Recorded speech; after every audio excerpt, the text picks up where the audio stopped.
Coucou, aujourd'hui on va faire une recette. Voilà, je suis en plein envie de faire des recettes. Donc pendant que j'en ai envie, je le fais.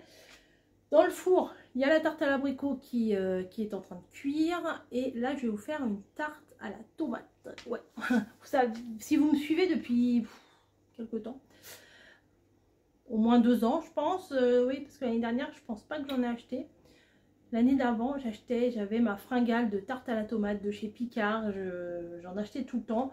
Une tarte à tomate de chez Picard. Une petite salade avec de l'huile de noix, j'avais envie de vous dire, j'étais au paradis. Donc, là, ce matin, nous sommes allés au marché. Et j'ai trouvé des belles tomates, des tomates à l'ancienne et tout ça. Et je me suis dit, je vais faire une petite recette avec. Donc, on va basculer sur le plan de travail. Et on va aller faire une petite recette. C'est simple, c'est hyper simple, vous allez voir. C'est pas plus simple, hein. À tout à l'heure. Bon, j'essaye un angle un peu plus haut. On va voir si c'est pas mal. J'essaye, parce que des fois, je trouve que mes cadrages, ils sont pas terribles. Donc, j'ai pris une pâte brisée du commerce que j'avais dans le congèle. Je viens la mettre dans mon plat. Donc, mon plat est cabossé. C'est volontaire parce qu'il manquait quelques millimètres pour que lorsque je le mets dans mon four, il ferme. Voilà, j'ai un tout petit four. Et, du coup, il manquait pas grand chose. Donc, du coup, ma tarte ne sera pas ronde, elle sera cabossée. C'est pas très grave. Ça n'altérera pas le goût. Hein. Donc, je viens bien plaquer ma pâte à l'intérieur. Cette fois-ci, c'est une pâte brisée. Je sais pas si je vous l'ai dit, si je pense. Mais je laisse le papier cuisson. Voilà. Pour la tarte à l'abricot, tout à l'heure, j'avais enlevé, mais c'était une pâte sablée. Donc, je sais pas. Enfin, j'ai fait ça un peu au feeling, on va dire. Et je sais pas quelle est la meilleure solution. Je vais aller chercher un couteau. Et je vais couper l'excédent. Je trouve que ça fait plus net. Voilà, hop. Alors, j'ai pas le mouvement hein, comme les pros. Puis en plus, c'est un couteau avec des dents. Alors, l'autre, il est dans mon évier encore. Bim.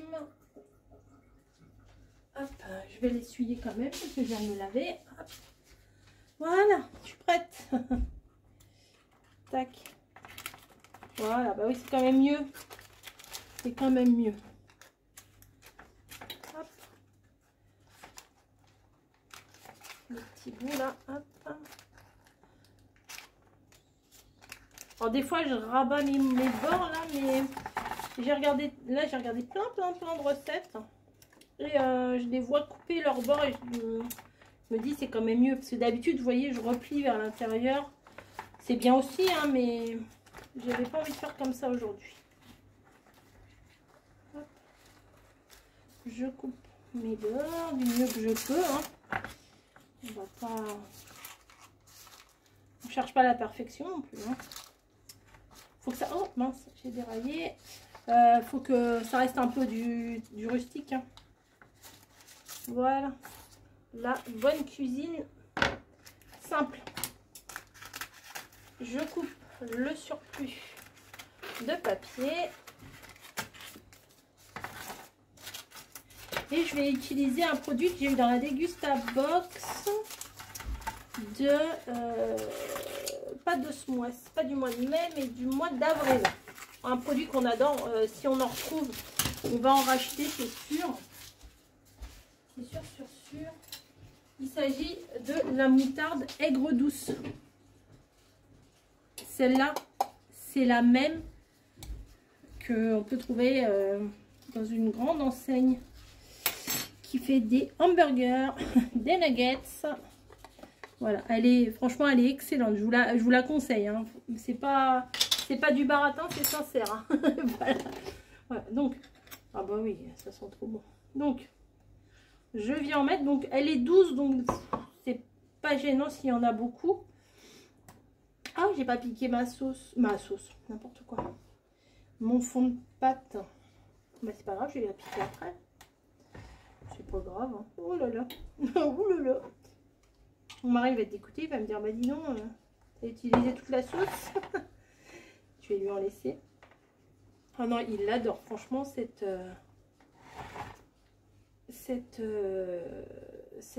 moutarde aigre douce là. Moi, j'avais un petit doute. Après, je l'ai senti. Parce que je suis pas du tout moutarde. Hein. Franchement, pas du tout. Sauf quand je fais mes feuilletés à la saucisse. Là, j'aime bien en mettre dans mon fond de pâte feuilletée. Mais là, celle-là, allez-y, les yeux fermés, je vous le dis, moi. Bon, hop, ça, je vais le mettre sur le côté. Je referai peut-être des petits cœurs avec, parce que tout à l'heure, avec mon reste de pâte... oui, je suis en train de malaxer, comme si je malaxais de la fimo.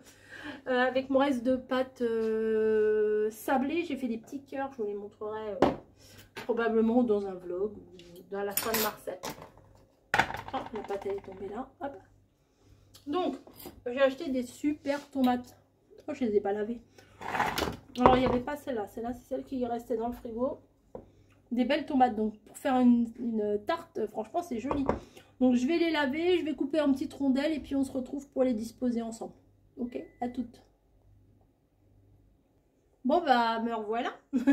J'ai coupé toutes mes tomates ici. Et je vais venir les placer dans mon plat. Voilà, tout simplement. Peut-être faire le contraire. Voilà. Voilà, visuellement, ça sera peut-être mieux. Vous êtes là. Voilà. Donc la cuillère, j'en ai plus besoin. Et on va placer,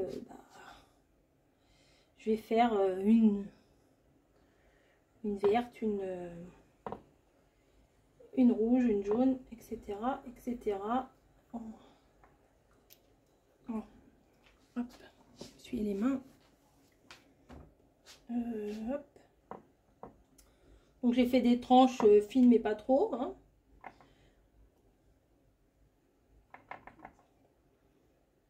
Voilà, hop.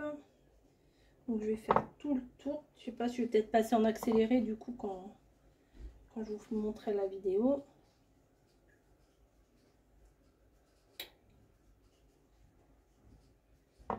Ça m'a l'air bon. Ça a l'air sympa. En tout cas, c'est très sympa à faire. Hein.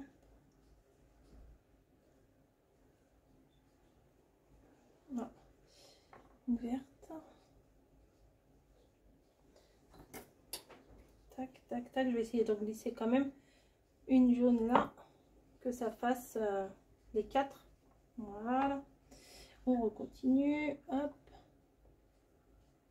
Peut-être il va falloir que je recoupe.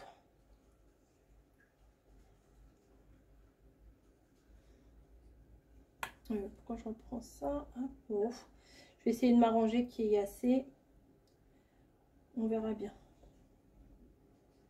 Pire si au milieu, il faut que je mette que des rouges. Ben, au milieu, je mettrai que des rouges. Vert. Jaune. Voilà. Rouge. Hop. Vert, jaune. Tac, rouge. Bah oui, il faut que ce soit beau aussi, ça compte. Hein. Voilà, hop. Je pense que c'est bon. Et là, il y a les petits pépins, je vais les mettre là. Hop, voilà. Donc, ça, c'est pour moi. Il y a 2 petits morceaux là de tomates. Je vais les mettre aussi. On perd rien. Je les mets, hop, voilà, comme ça. C'est beau, hein, quand même, déjà. Et je vais rajouter du sel, de la fleur de sel de Camargue au romarin bio. Ça aussi, on l'avait eu dans la Dégustabox. Et je m'en suis presque pas servi. Donc, je viens en mettre pas mal. Parce que bon, la tomate, c'est bon, mais c'est un peu fade aussi. Hein. Donc, voilà, je pense que ça va être goûtu. Voilà, comme on dit. Hop, je vais passer ça dans le four. Vous pouvez éventuellement, j'ai vu des recettes où ils mettaient du fromage en dessous. J'ai vu avec du fromage en dessous, j'ai vu avec du fromage au-dessus, j'ai vu avec un appareil un petit peu, vous savez, comme les tartes normandes et tout ça. Mais là, ça me plaît bien comme ça, hein, franchement. On va faire cuire ça. Et puis je vous montrerai ce que ça donne. Et puis j'espère surtout que ça sera bon, quoi. Avec une petite salade à côté, ça devrait faire l'affaire. Allez, à plus!